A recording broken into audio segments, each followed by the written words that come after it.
Hey, Christian therapist, are you craving a counseling career that aligns with your faith and actually supports your well being? Welcome to the Prosperous Christian Therapist Podcast. I'm Kimberly Vanhooser, Christian therapist, private practice owner, and business coach for mental health professionals like you. In this podcast, you'll get practical strategies and faith led guidance to help you build a thriving private practice, one that serves your clients well and makes an impact for the kingdom of God. So, what are you waiting for? Grab your notebook and join me for today's episode. Welcome back to the Prosperous Christian Therapist Podcast. I'm your host, Kimberly Vanhooser. In today's episode, we'll be talking about money, what to charge, when to charge, how to discuss money with your clients, what policies you need to have in place, what to do if a client no-shows or late cancels, how to handle balance accrual, basically all the things that I've had to figure out mostly on my own as I developed a private practice. Money can be a very uncomfortable topic, not only for the therapist, but also for clients. So, as you're starting your practice, it's really important to have thought through and developed really clear policies regarding money. Before we dive into today's episode, I'm going to start by reading a question from my listeners. So, I actually received two questions that were pretty similar from my Facebook group, Prosperous Christian Therapist, that I'll address on today's episode. The first one was, how and what do you include in your personal disclosure as a Christian therapist when it comes to faith and prayer in session? And then another one that I received that was similar. Do you include in your consents that you offer faith-based therapy, or should that be in your intake forms? Let me talk a little bit about personal disclosure of faith to clients. So, my business name is very overtly Christian.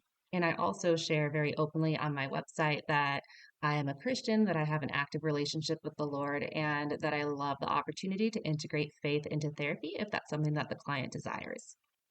So, generally speaking, before a client even contacts me directly, they are already aware, whether or not they've read my entire website or just been given my business name, that I am a Christian therapist. When we do have our initial phone consultation, I will generally address this. I'll say something like, hey, I know the majority of clients who find me are looking for a Christian therapist. Is that something that's relevant to you? Or I'll ask with, how were you referred to me? And a lot of times they might list a Christian organization or a church. So that already gives me a sense of this person's probably looking for faith-based therapy. You never want to make that assumption. So I always will ask them what it is that they're expecting with that, and if that's something that is relevant to them. Generally it is. So then I'll share a little bit about what that looks like and how I work with that in session. I usually won't share more about my faith in an initial phone call with clients unless they're pushing or asking for more information. So that's always a good rule of thumb with self-disclosure. Don't share more than you need to, because then sometimes it becomes about you sharing versus what the client actually needs to hear. Sometimes I will have prospective clients who are pushing for just a little bit more information. They might ask me when I became a believer, what denomination I am a part of, where I attend church. Whenever I start to get more personal questions, I always like to think about what it is that the person is needing to know about me by asking those questions. So if they ever ask something that feels a little bit too personal, sometimes I'll even ask them that. I'll say something like, hey, I typically don't disclose specifically where I attend church, but can you tell me what you're hoping to know by asking that question? More often than not, they'll say something like, I just want to make sure that you're not just a nominal Christian. It's important to me that my therapist is someone who is actively involved in a faith community. Or they might say something like, well, I was raised Catholic and I just want to make sure that we're on the same page. I want a therapist who is at least familiar with that. So that gives me a little bit more information to go on when I respond to a question, so I can do it in a way that doesn't damage me or the potential therapeutic relationship, but also gives the prospective client what they're needing to know. I typically will not share with a prospective client what specific church I attend, and that is just a safety concern. I don't know this person yet, so you want to be careful about how much personal information you are giving out to essentially a complete stranger. So just use wisdom. If someone is asking you what church you're attending, maybe ask that follow-up question of, what is it that you're hoping to learn about me, by asking that question, because I typically don't share that specific of information with my prospective clients. Usually after my phone consultation, the client is relatively aware that I am a Christian therapist. Generally speaking, that's something they want in the therapy. However, I do think it's very important to include some questions in your intake paperwork just to get the client's official written permission that you integrate faith into therapy. I do have a question on my intake that asks them to share a little bit about their spiritual or religious beliefs and what that looks like in their life. Then I do have a question that says something like, do you want your therapist to integrate faith into therapy? And so they have a yes or no. I also have a question that asks if they are comfortable with the therapist praying for them in session. These questions just really help keep you and your client on the same page as you begin therapy. It also gives you permission or opportunity in your first session together when you sit down and you're reviewing your informed consent and your intake paperwork, just to double check with them. Hey, so I know that we talked a little bit about this on our phone call, and I see that you indicated that you're okay with this or that's something that you desire on our intake forms. Can you share with me a little bit about what you expect from me integrating faith into therapy, what that would look like for you? If clients have marked yes, they're comfortable with prayer, generally I'll just share with them, hey, usually what I do is I close the session in prayer. Is that something that you're good with doing? And most of the time they say yes. But if not, that just gives you room for that conversation. And then from a legal or ethical perspective, they have been informed, you're a faith-based therapist, they have given their yes or their no, and you're going to respect that. So I hope that answers your questions. I want to thank my listeners who submitted those questions because I'm sure there are others out there who also have been struggling with those questions. And I'm hoping what I shared just gave you some direction in what to do with that. If you have a question that you would like me to answer on my next podcast episode, feel free to head on over to the Prosperous Christian Therapist Facebook group. When you join, you can ask any questions that you have, and I will answer them there in the group and pick one to read aloud to our audience on our next recording. Okay, so let's move into our topic for today, which is all about money. It's really important to be very upfront and honest regarding your policies with finances, just because it's an uncomfortable topic and it can really actually impact the therapeutic relationship if you're not super clear on your structures. The fee that you're going to charge for your therapy needs to be disclosed to the client in that initial phone consultation prior to them scheduling an appointment. A lot of therapists feel uncomfortable disclosing their fee or having that conversation about it, but it's going to end up saving you and your client a lot of time if money is a variable. You don't want to have a bunch of clients schedule with you because they connect well with you on the phone call and then they get to a session and find out that they owe you something that they can't afford to pay or don't feel comfortable paying. So just the more that you practice and get used to having those conversations about money, the easier it will become, and you'll be glad that you did it. It's also part of our ethical duties to make sure that we disclose our fee for therapy before a client comes into session. I personally share what my fee is for therapy on my website. So clients who have done their research and read my website before they even have that phone consultation already have an understanding of what it is that I charge. They know that I don't accept insurance directly. And so by the time they've made it to that initial phone consultation, a lot of times they're already okay with it, or at least they're not surprised by it. Some therapists choose to not put their fee on their website, and that's if they might possibly offer a sliding scale rate, or they really want a client to call them and connect with them and see the value in the therapy that they offer versus just being turned off by an initial number that they see on a website.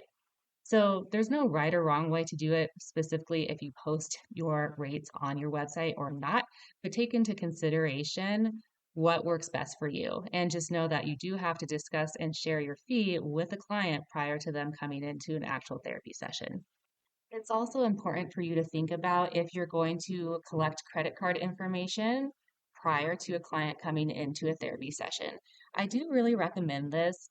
It's going to reduce your no-show rate and it also helps make the payment process just a lot less awkward and more free-flowing.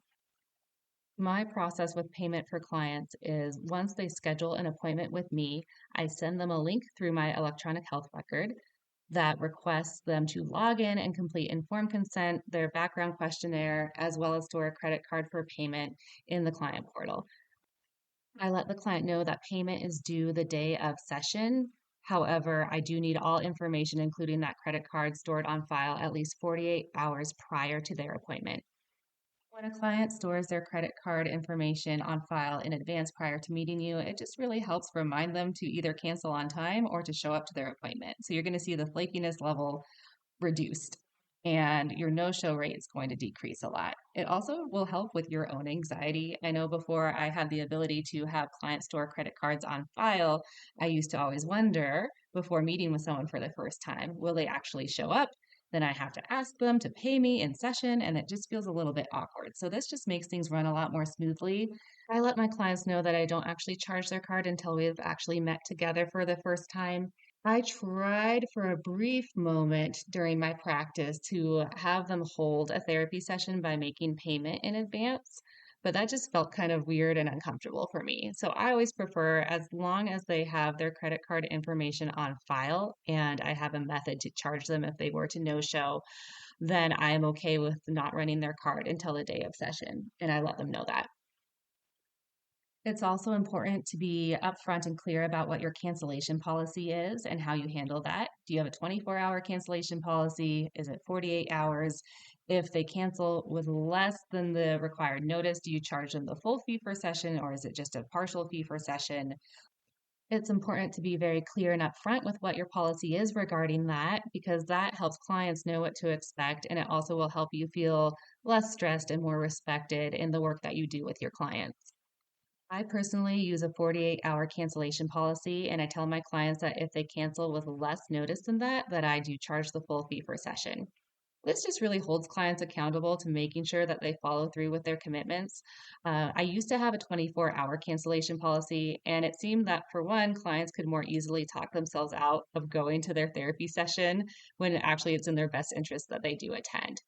So when I had a 24-hour cancellation policy, sometimes they'd be thinking about like, oh my gosh, I don't want to have to go talk about my trauma in therapy tomorrow, but I still have time to cancel with no penalty. So good, I can do that.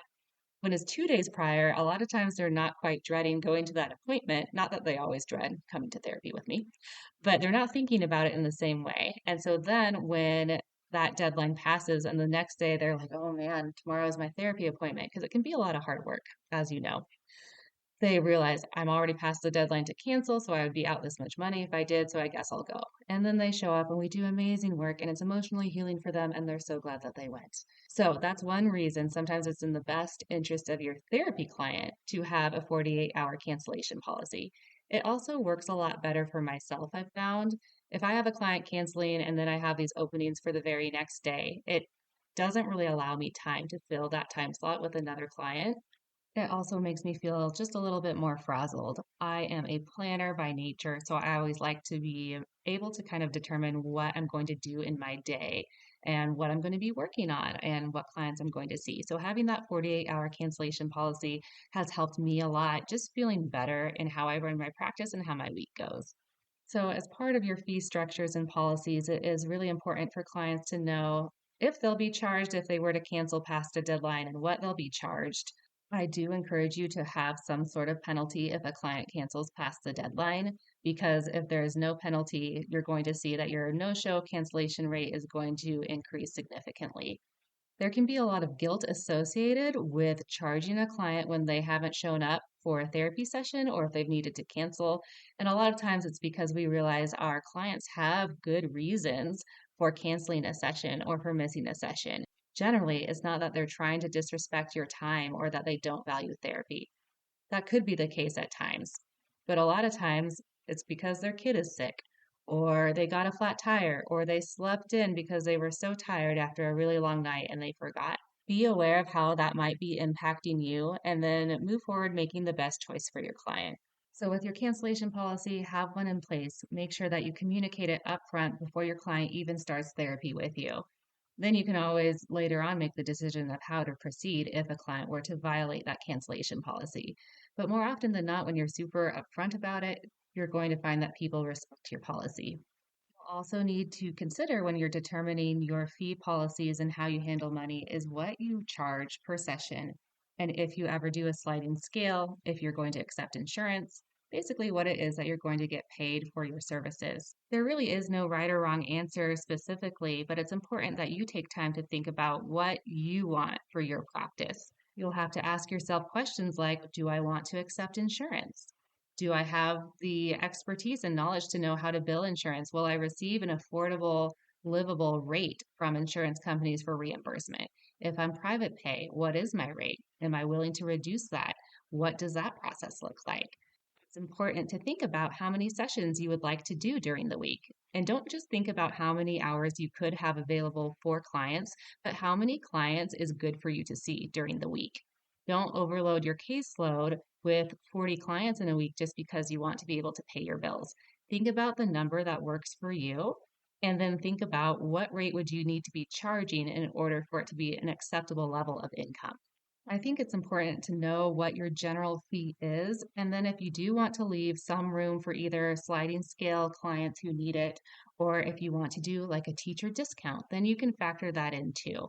But don't just guess. Make sure you take time and do some math and figure out what it is that you need to make in order to not just barely scrape by every single month, but in order to feel comfortable with the wage that you are receiving.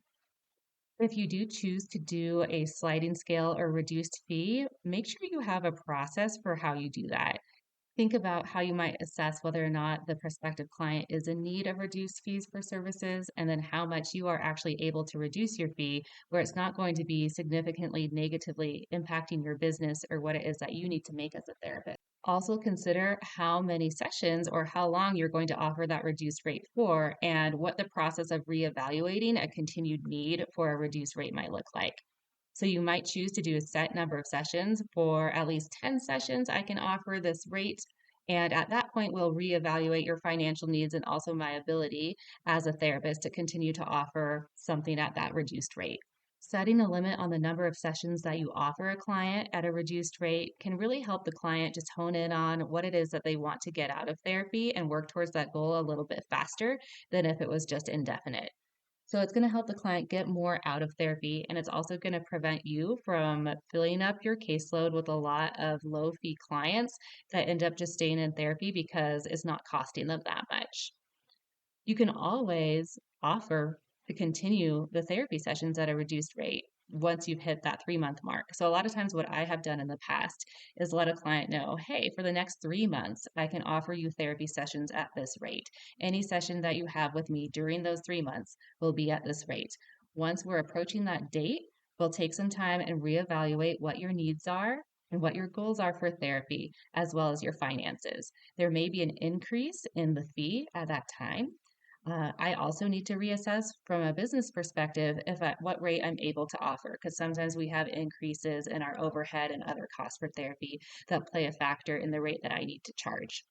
So, having that structure or a time limit or a set number of therapy sessions has really helped me because in the past, I used to take on clients basically at whatever fee they wanted to pay, especially when I was first starting out. And a lot of mindset stuff can come into play with that too, because I'm here to help people. I'm not just here to make tons of money. But at the same time, money is a factor. It's important that we are paid decent wages for our experience and for the work that we've done. And it's important as therapists that we feel comfortable with our style of living, that we're able to pay our bills, that we're able to take time off to spend time with family. However, there are times when I have felt moved by the Holy Spirit to offer a reduced fee for someone. Generally speaking, before I agree to see a client at a reduced rate, I will take time to pray about it to see if it's something that I feel like God is actually putting on my heart. And then I also pray about the rate that I'm going to accept from them. And usually I'll either ask them, I'll ask the client, what is it that you feel like you can pay for therapy? Because that puts a little bit of responsibility on them. Or I will share, this is what I'm able to charge you for therapy sessions. Is that something that's doable for you? So it is important to have those discussions and hopefully have the client take some level of responsibility for what they can afford for therapy. I've had some people call and ask before, can you just do like free therapy for me? Because I really need it. And where I would love to be able to offer that, sometimes what I'll have them do instead is like, hey, like, can you explore other options or resources for your mental health? Do you have a relative that's willing to pay for sessions? Does your church sometimes supplement therapy sessions for people in their congregation that need it? And I've had people, I said, if you explore those options, I will pray about what I'm able to do and what I'm able to offer you for therapy. And what this does is it helps show me if the client is willing to put in a level of work in order to be able to receive reduced fee therapy sessions, or if there's just some level of expectation that I should just be offering my services for free. Because if it's the latter, then I know that resentment kind of builds up. It makes it very difficult for me to work with a client if I feel like they're not truly valuing the services that I offer.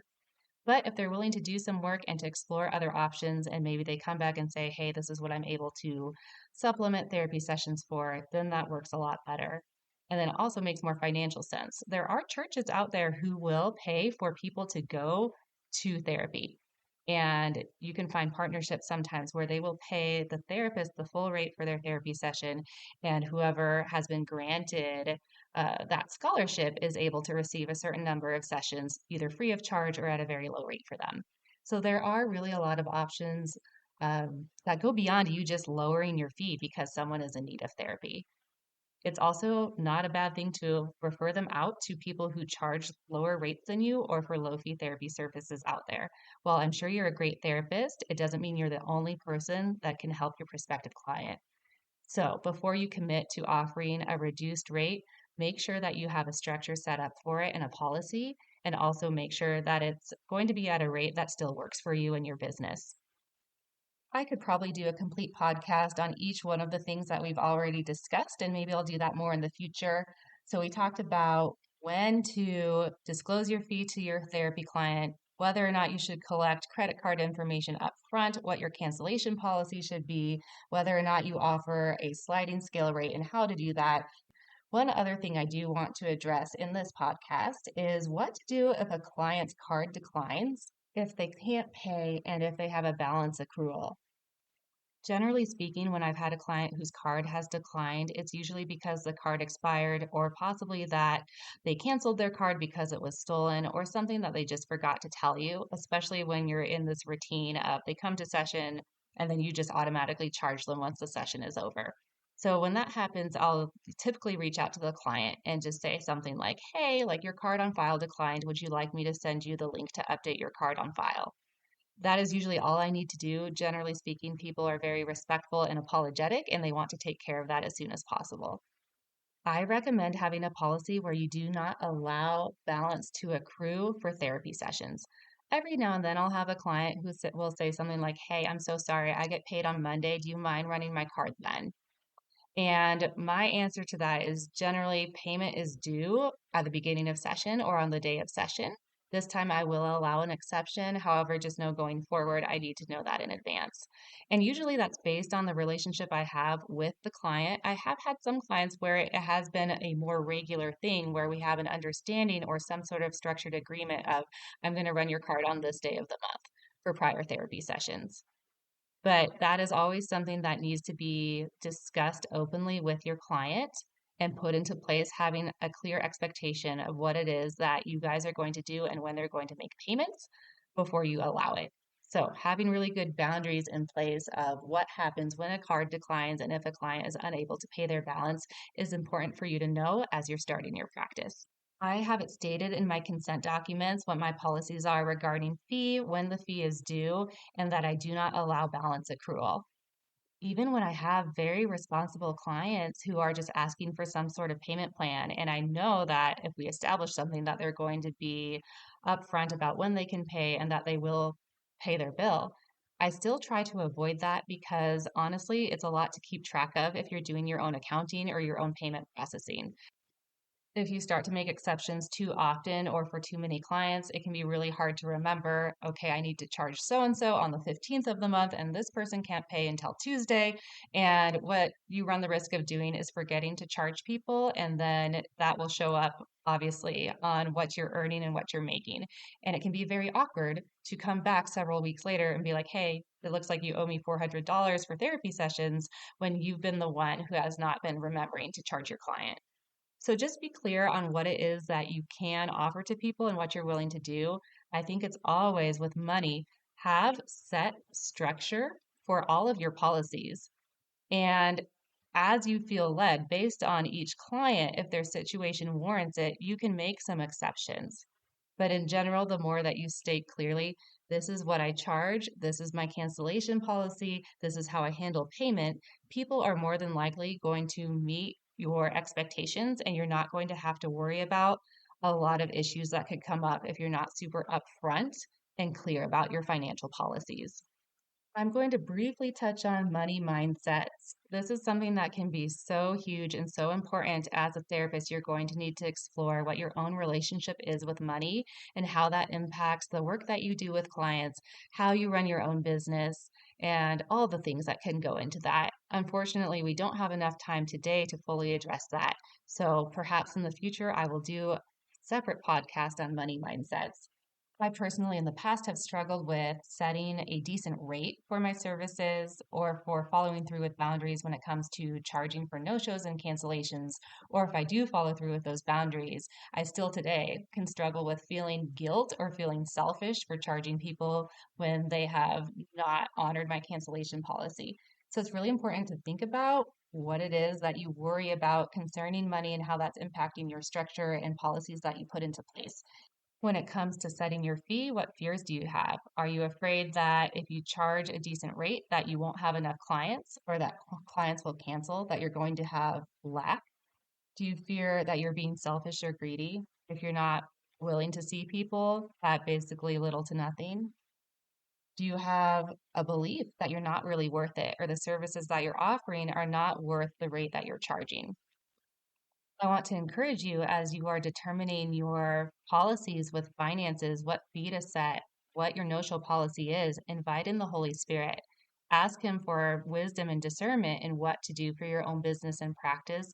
Ask Him to reveal any areas of woundedness in your heart concerning finances that could be impacting how you view and set your structure for your business.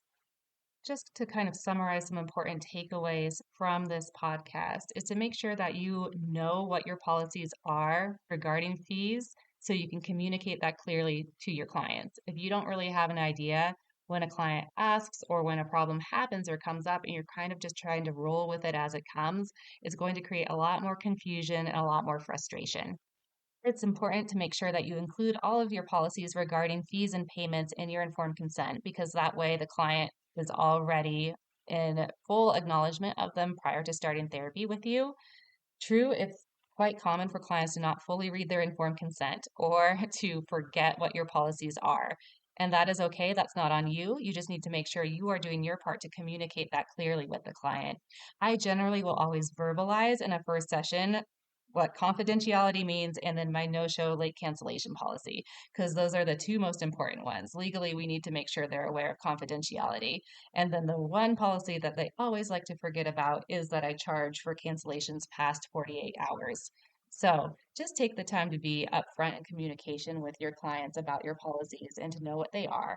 And that's going to set you up for a lot more success and reduce tons of problems regarding payment and money related issues.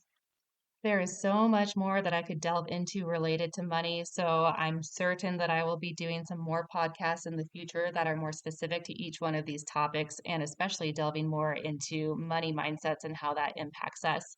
But hopefully, this information was helpful just in getting you to start thinking about your financial policies and what you need to communicate to clients and put in your informed consent. If you do have any other questions, feel free to email me. My email is kkruse.mft@gmail.com. I'll be sure to add it in the notes below so you can look that up. And you can also join my free Facebook group, The Prosperous Christian Therapist, if you haven't already, and you can submit your questions there as well. Thank you so much for joining me today, and I look forward to having you with me again in the near future. If you found value in today's episode, would you take a moment to leave a written review on Apple Podcasts? It helps more faith-led therapists like you find the show.